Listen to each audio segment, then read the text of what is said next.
Hello everyone, welcome back to my channel. In this video I will be analyzing the game from round number 3 from the Baltic Pearl Chess Festival. This is the third episode of the Road to FIDE Master series, and without further ado, let's talk about the game. So I was paired with the Tymoteusz Huregai, third junior, let's say. I worked together with Tymek for quite some time on his openings, so it was kind of a strange challenge to play against him with white pieces, since I more or less know what he normally chooses. Therefore, I didn't want to get any, let's say, immoral advantage over him, so instead of playing d4 that we were mostly working on, I opted for the move e4 and going into the openings, let's say, and he chose e5 reply. I was mostly preparing for the Sicilian stuff, some other openings. I knew that he also can play e5, but I was just not that well prepared for it, and I was just curious what did he prepare for me. So I opted for the Ruy Lopez opening, obviously the legendary one, no comment on this, and my opponent chose quite an interesting unorthodox line, let's say, with d6 on move number 5. Usually at this point you see either a quick b5 going into the bishop c5 variation, or bishop e7, let's say continuing with the main approach, but he went with d6. It's a tricky move order. I believe I saw one or two games during the preparation in which he wanted to go for the d6 b5 then g6 bishop g7 castle development, and I didn't put much time into it during the preparation, so I didn't want to go into such line, to be honest. At the same time, I did not find any better move than usual one, which is rook to e1, simply developing the rook and protecting the pawn.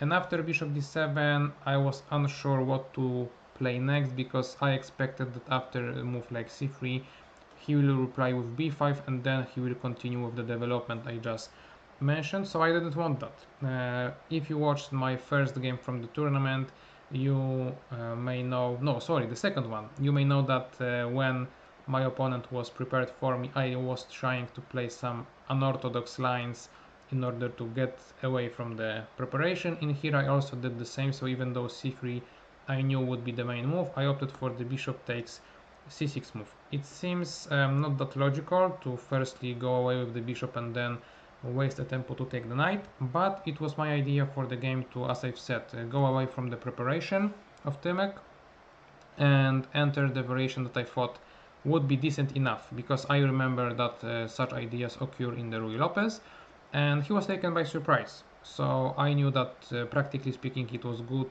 choice, even though objectively it may be not as great as c3. So black has a very important decision how to retake the bishop, because both options are on the table, and Tymek went for b takes c6. And it already reminded me of the Steinitz variation of the Ruy Lopez, and to be honest I was looking forward to get this. If you don't know what the Steinitz variation is, I will tell you that after move bishop b5 on the move number 3, black can opt for d6 immediately, and then if we continue with like move like d4 takes, maybe bishop d7 castle, knight f6, knight c3, and so on, you will see that at some point when the opponent castle we have to take on c6, we get such position. Obviously in between there was d4 takes, so the position is a little bit different than the one that we have in the game. However, if you consider and compare this position to this one, you may observe the fact that okay, I lost a tempo on going back and forth, but also opponent played a6, which does not help that much. So with that in mind, I felt like in this variation I will not be, let's say, worse than in the Steinitz variation, therefore that's why I took on c6. Obviously before taking I had to think about bishop takes c6, because this is the additional line to consider. In the Steinitz defense in this setup, black usually don't take with the bishop because it will allow me to get rid of the bishop pair. But in here, because the knight is not on d4 yet, bishop takes c6 is a very nice option. So I've spent some time in calculating it, and I came to a conclusion after a long thought that after move like d4, giving away the e4 pawn, I would not really be taking the pawn on e5 immediately, because let's say the variation can go like this. I can take, take, take, take, take. We are equal in terms of material, but with this move and then the castle to follow up, black is just fine in terms of development. Black has the bishop pair and no worries at all, etc. So instead of those exchanges, I would go for the knight c3 move. Quite a nice one. I was very proud of myself when I found it during the game. The idea is that I delay retaking the pawn on e5, and I would just want to develop my piece with tempo to the bishop. For example, if opponent takes on f3, now I have big pressure to e5 pawn, to b7 pawn, and I felt like even though the structure might appear similar to this one after the exchanges, meaning that the structurally it's all the same, in this variation after knight c3 I am the one with the initiative, so that's what I was hoping for. I liked it, so I took on c6. I believe that Timek, when we spoke after the game, did not even consider bishop takes e4. He was mainly calculating knight takes e4, which obviously does not work due to d5. And then e takes d4, but then I have this e5 move, and it's not that clear whether or not I am winning or just better or not better at all. The whole idea is that with this rook, with the king that is not castled yet, black would face practical difficulties, and there was no need, let's say, to go into it. For that reason, Timek took with a pawn, but this allowed me to play d4 and get somewhat better version of the Stein's defense. So I fared amazingly after the opening. The whole idea is that if he now takes on d4, I don't have to take the pawn straight away. I can once again push e5 and create some pressure, and it's not clear whether or not should he take the pawn or play knight. Okay, knight d5 is not an option, so he has to take the pawn. Now I have the option whether I want to take with the rook, with the knight, with then some discovery attacks, maybe even queen d4. Looks funny, and it's also a powerful move, I would say. Obviously the queen cannot be taken because of the pin. So I liked all of the options due to the fact that I have the initiative, king is not castled yet, pawn chain is disrupted, so perfect for me.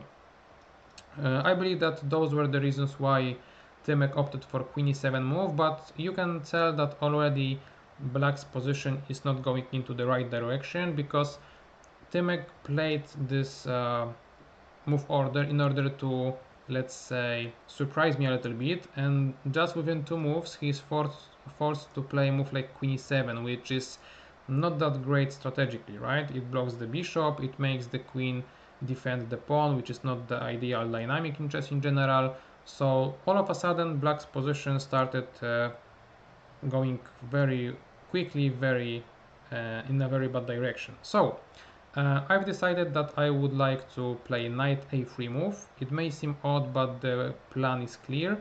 I want to place the knight on c4 in order to target this pawn, because I felt like this pawn might be up for grabs. I calculated the line of h3, trying to keep this knight by not allowing the black bishop to go to g4, but then I felt like black will be just on time in order to defend this pawn by, for example, playing g6, bishop g7, and then jumping with the knight somewhere. Bishop will be the additional defender to the pawn. So that's why I did not want to play h3. I wanted to go for the kill, let's say, immediately. So with the knight on a3 and then c4 and then take on e5 without the possibility for the opponent to defend the pawn really. And I had the choice of going here or there, and I decided to go on a3 based on one reason, which is I don't close the bishop now. The bishop is wide open. Maybe it will be useful at some point. So my opponent played bishop to g4 as expected, so bishop was not helping that much with this pressure so far, so it adds the pin here, and I waste no time and just try to kick away the bishop. And now my opponent had a choice of either exchanging and going back with the bishop. Going back, I believe, was practically a better choice due to the fact that I was unsure whether or not should I kick away this bishop or not, because for example if I play g4, bishop g6, bishop g5, trying to develop my bishop, pin the knight here, and then create some pressure to the pawn, etc. I was unsure about h5 move, and all of a sudden because of this weakness my king might not be that safe. So then I thought, okay, maybe I will play bishop g5 myself as of now, and I felt like it will be a nice option.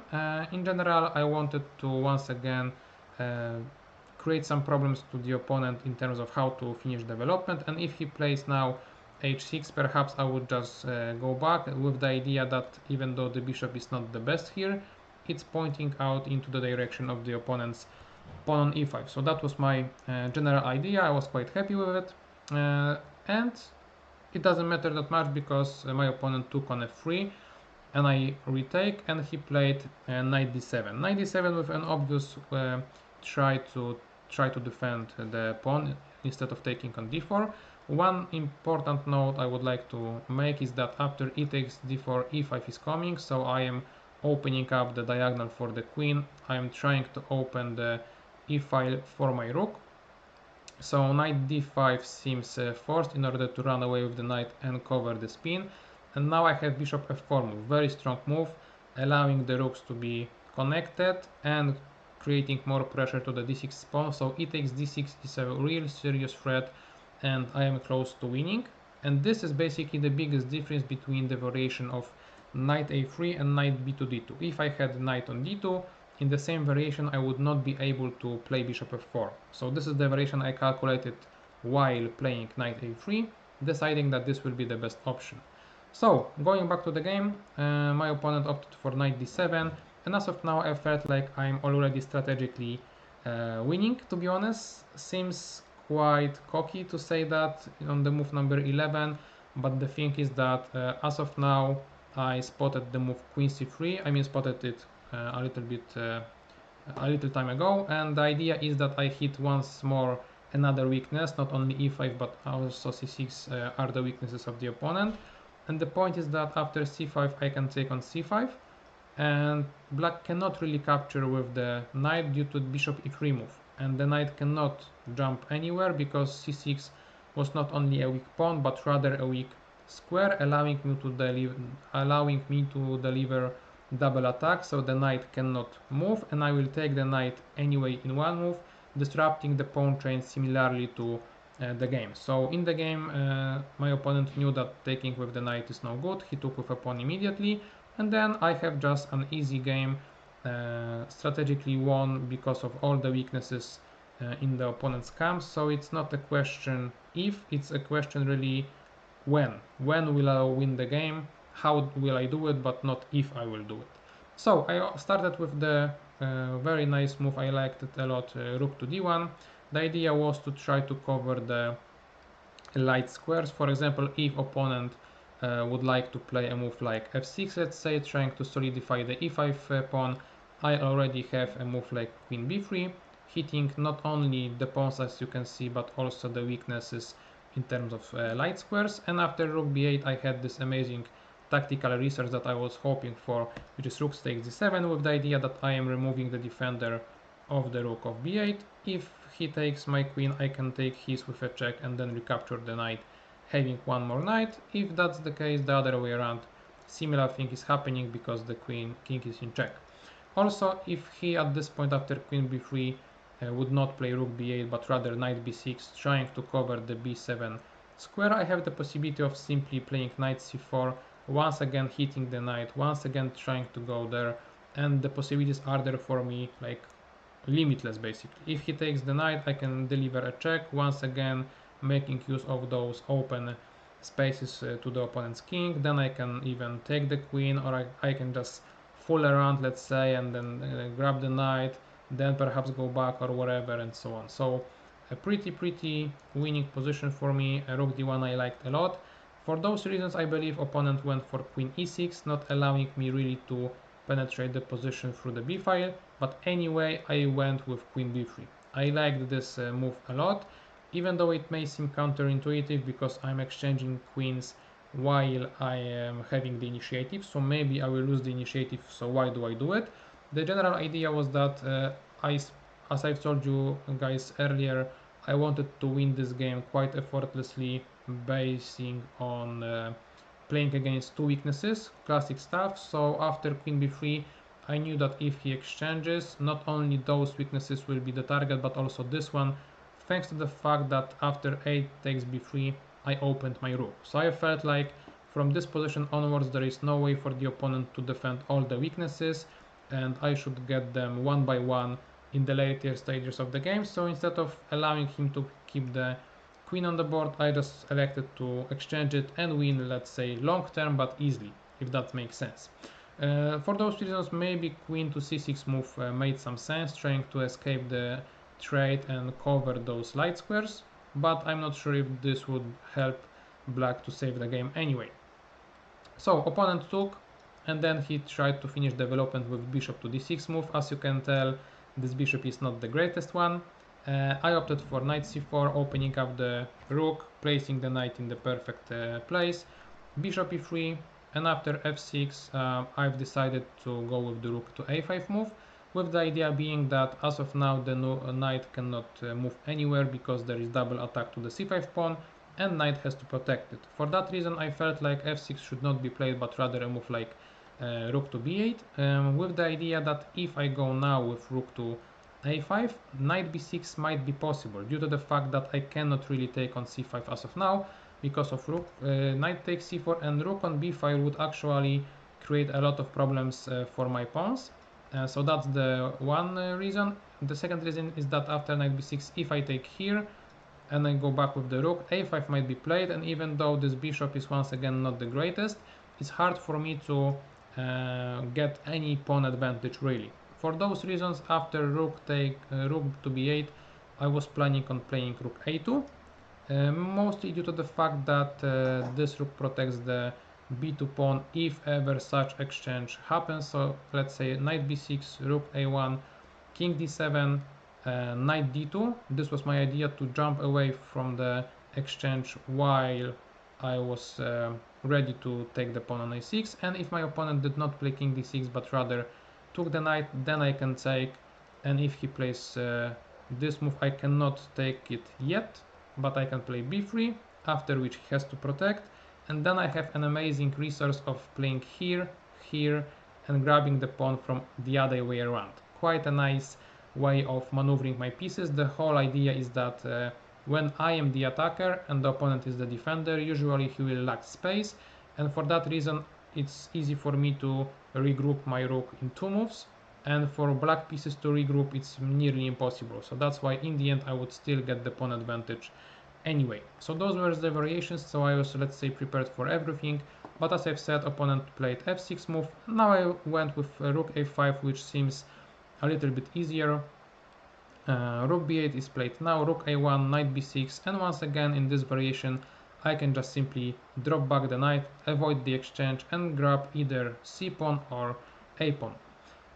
Very interesting idea for the opponent was to push c4 pawn, due to the fact that let's say after I take with the pawn, bishop b4 might be played, hitting the knight, hitting the rook, trying to make use of all those weaknesses, but I had bishop c5 check move if possible, if needed, getting the pawn and being happy, let's say. But then in the end I spotted the move knight to d7, attacking my queen, covering the 7th rank, opening the b file for the opponent's rook. So I was not that sure about this variation, so I had to start calculating the other variation, and I found that knight takes c3 will be a good option, because even though it looks like I'm losing the pawn once again, after c5 the bishop is trapped. So with that I was happy about my situation. So before playing knight d2 I calculated all this stuff and I played it anyway. I believe that for this last variation that I've showed you guys, opponent went with king d7, making space for the bishop, but now it's a little bit too late. c4 will not be on time because I can grab the pawn immediately. I am starting with grabbing the c pawn because then I can go back to the a file with the rook and still harass the a pawn, while in this instance I was not sure if I will be ever allowed to take either of those pawns, and those files, those ranks are blocked, so it was not clear for me how to progress. This way was much clearer for me. So the bishop exchanged, the king regrouped to the b7 square, trying to hold to the weaknesses, but now I found once more a very nice idea of b4, making space for my knight to jump to c5 square, from which it attacks very important points in the opponent's position, and because of that I was, let's say, winning. At this point I kind of froze because I got a little bit scared, since after taking a pawn and king b5, this king, this knight, this rook all of a sudden gained some activity. So I was not that sure about the situation, whether I'm winning, let's say, cleanly or not, but in the end I said, okay, let's just do it. After rook a7 I will start grabbing those pawns and I should be fine anyway. And I believe that in the time trouble, under the big pressure in terms of material, my opponent did not find anything concrete in terms of the game plan, because I believe he had to be consistent. So if he wants to start taking my pawns, let's start taking a pawns. 1, 2, then maybe activate the rook, try to go for the third one, and so on, trying to simplify the position and then count on any blunder from my side, let's say. Or if he does not want to do it, perhaps he could have gone for variations like rook d1, knight d2, with the ideas of maybe me blundering the perpetual check, something like that, right? So yeah, those were the two ideas. So either going for the perpetual or grabbing the pawns. My opponent just went back with the king, which seems strange. Then he gave a check but went back with the knight. So it's clear that he was struggling to find anything concrete, and that made me much happier, much more calm, because I knew that there is no danger for me. So I just, continued playing playing decent moves. And once again, after king d6, knight f8, this is attacked, this is threatening, so the position for black is completely lost, and I won within like 2 or 3 next moves. So all in all, I believe that this game was quite a nice one, even though it lasted for the 40 moves nearly. I felt like I was winning on the move number 15, let's say, and due to the strategical reasons. So quite a nice win for me. I was very, very proud of myself. Timek told me after the game that he does not want to analyze it too much, too deeply, because I made him hate chess for us a little bit, so sorry for that, but it is what it is. And let's just see at the review what it will tell us. And I believe I should be once again over 90. Yeah, 95, pretty decent. Timek was on 86, perhaps due to the problems and inaccuracies in the opening. So yeah, 95 seems very nice. Clean win once again, 3 out of 3. I was very happy with the start of the tournament. And with that, we can finish this analysis, this recap. Thank you guys for watching. If you liked the game and my analysis, leave a like. And if you want to see more analysis, subscribe, because the next game will be tomorrow. So stay tuned for it. Thank you for today and see you. Bye bye.